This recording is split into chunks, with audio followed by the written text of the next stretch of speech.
Okay, installing a connector, okay, to a aerial drop cable. All right, so the first thing you're gonna do is you're gonna remove that reinforcement. Okay, it looks just like this. Okay, that metal wire or tone wire.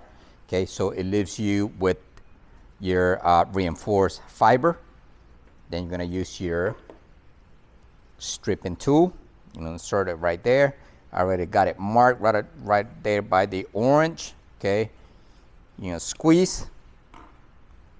Okay, remove that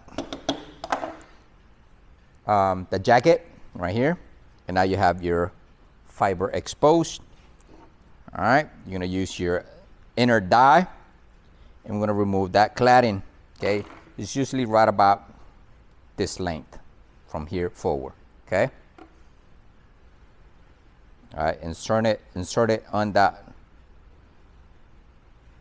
small die, and you're going to remove that cladding. Okay. Use your alcohol pad.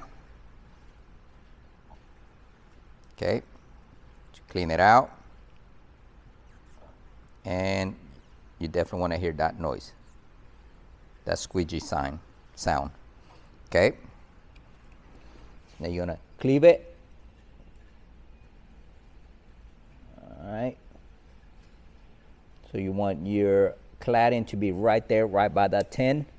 You're gonna close it out, cut it. All right, I see that fiber cut that it dropped is right up in there, so just be aware of that.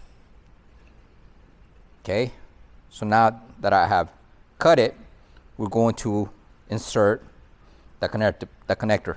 Okay, so we want that body to be inserted first. Okay, and then we're going to get this connector. All right, so here you go. It's got to go in right there. Line it up as perfect as possible.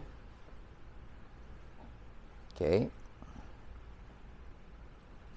once it's lined up,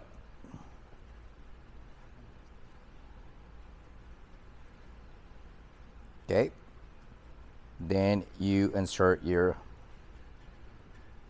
connector body and lock it in place.